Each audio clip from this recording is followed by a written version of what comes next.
For this Ube Pandesal recipe, we need to activate the yeast first.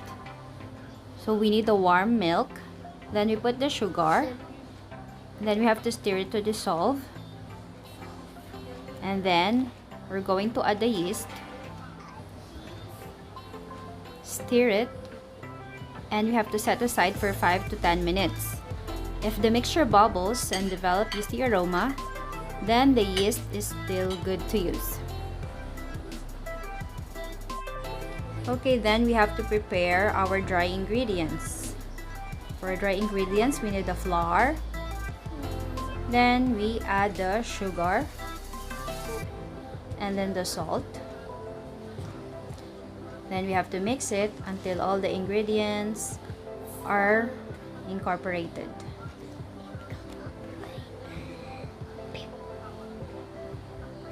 Now we have to make a well in the center where we will put the wet ingredients.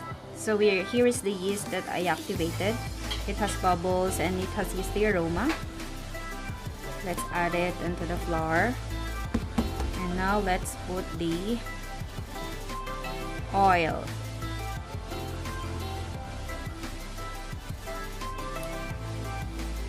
Let's add the oil, and then here we need to add the vanilla and the ube flavor.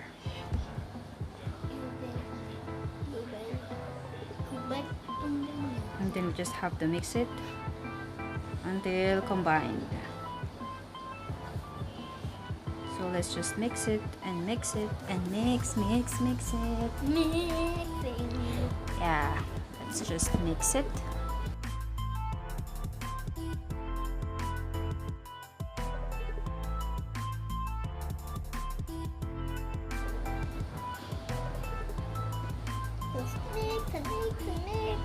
And mix and mix and mix until 1 minute.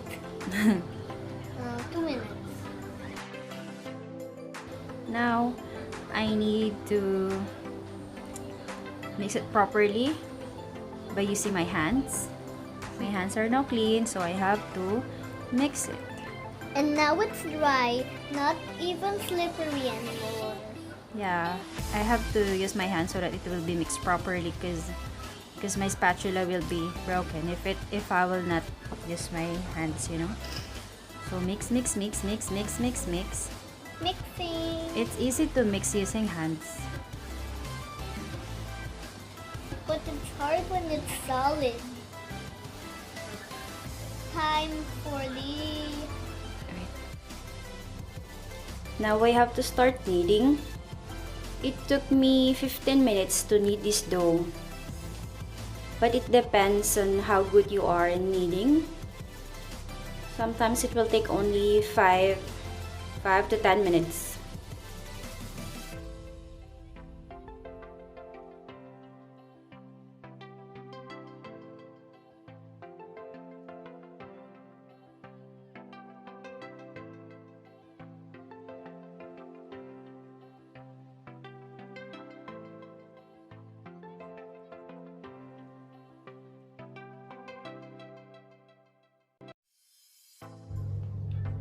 Ayan, so I think okay na po ang aking dough.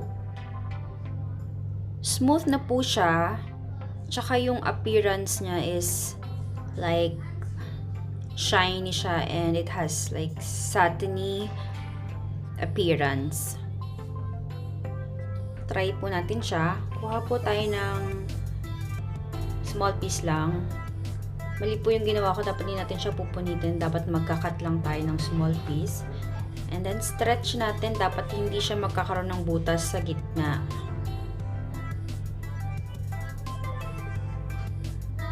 Ayun, nagkaroon po siya ng butas, pero sa side lang, so okay lang po yun.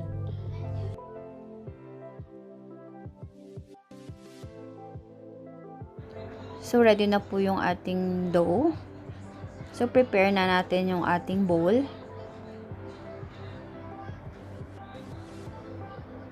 I used the one that I used for mixing all the ingredients. Malinis naman po siya, so I have to use it and put oil para hindi didikit yung dough natin, and it will be easy to remove later on. So, lagay po natin yung ating dough dun sa bowl. And then, pagkalagay po natin, baliktarin lang natin siya para both sides ay malagyan ng oil.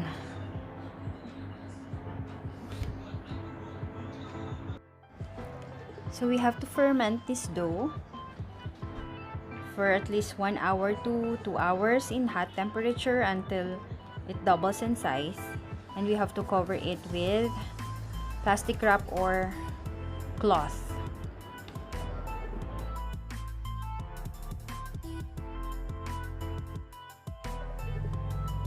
Now, let's check our dough. Ayan, nag-double na po siya.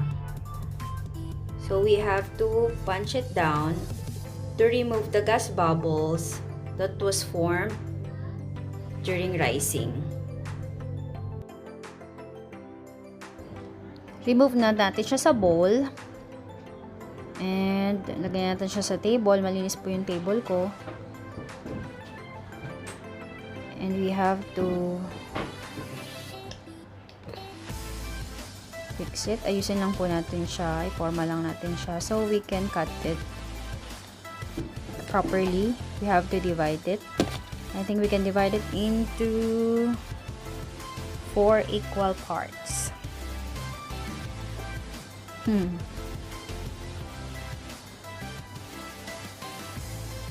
we have to prepare it para mamaya lalagyan natin siya ng ube and cheese.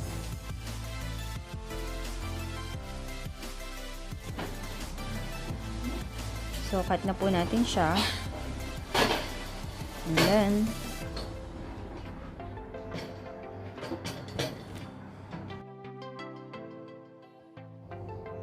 now we are done cutting the dough. So, ipoporma lang po natin siya. I-roll lang natin. And then, i-shape natin siya para maayos po yung dough pag kinat na natin.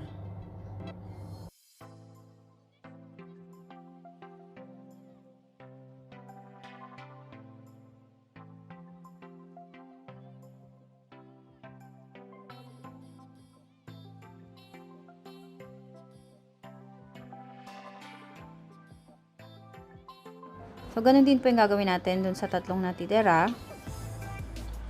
Ayusin lang natin. Tapos, i-roll natin. Roll it. Tapos, i-shape natin siya. Para, pag kinat natin is uniform in size. Diba? Pare-paras ang mga size nila. So, ayan. Cut natin. Alin nang naiba. So, gawin natin siya sa mga natitirang dough.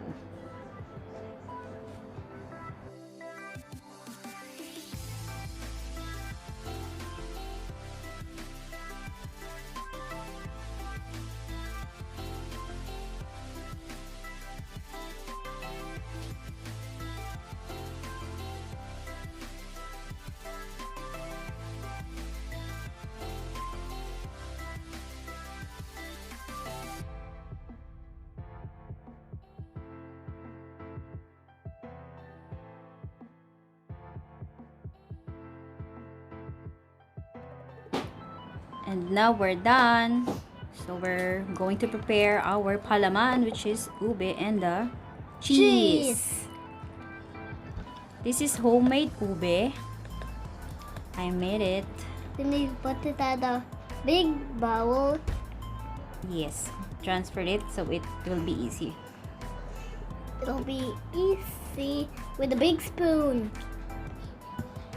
So let's start. So let's start. First, flatten these things that we cut. The dough, the ube dough. We have to flatten it. We have to flatten it and put the jam. Put the jam, then the cheese. Flat, put jam, cheese. Flat, put jam, cheese. put the ube jam, and then you can flatten it or you can just put it in the middle. And then put the cheese. Yummy. Cheese. Yeah. And then fold it. And then fold it. To close it. To seal it. To seal it now. Yes. Yes. Then you have to make Roll it. Now you have to roll it to make it round. like a ball. Pandesals in Philippines always looks like round. No, some are oblong. We're done with one. Now to Go flatten with the others. one. Next one. We do the same thing. We have to flatten the dough and then put the Put the jam. Ube jam. yeah. And then put the cheese. Then fold it again.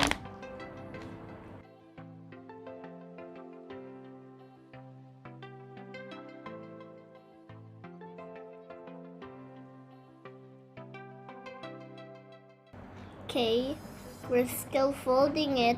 We'll not see the lines when we're folding it long.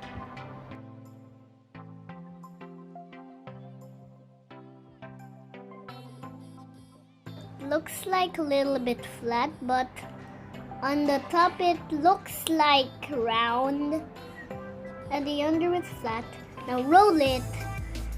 Roll it until it's now rounding. Like rolling in the deep. Okay, we're already done with just two. We're done with a lot, see? Now we have to finish it and do same thing with the rest. Yes, like putting jam on the purple dough, and now we put the cheese. Roll it. And now we're done. So I think I made 24 pieces of the pandesal. So now it's turn for The breadcrumbs. yeah. So we have to roll it in the breadcrumbs one by one. Let's get one piece and roll it. Just roll it in the crumbs until it is fully covered. It's like the storm. It's like sand wrapping your body when it's a dust storm. Yeah.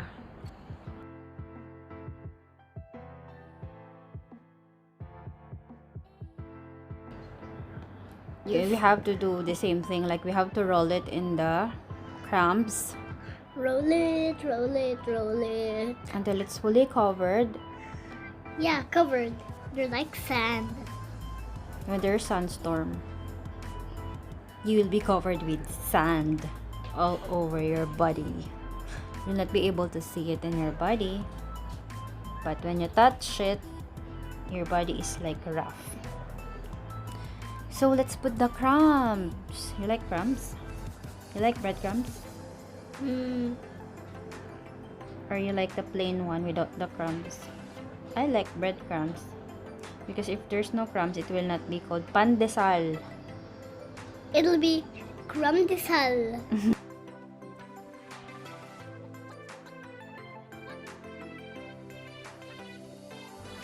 Now we're almost done. Only two remaining. The last two dough. We need to cover it with crumbs. This is the rest of the. That's the last one.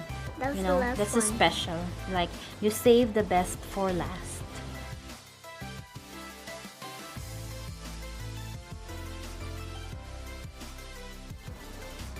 The last one.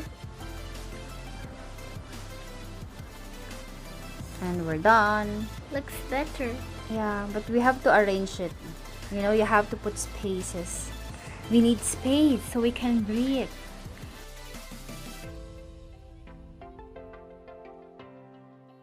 So, ayan, i-proof po ulit natin siya for an hour or more. Cover natin siya ng cloth and lagyan natin siya sa warm temperature or kung saan mainit para mabilis mag-rise.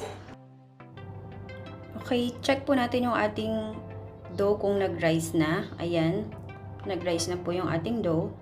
So, pwede na natin siyang i-bake for 180 degrees Celsius for around 12 to 15 minutes. Gusto ko po tostado, so I bake it for 15 minutes.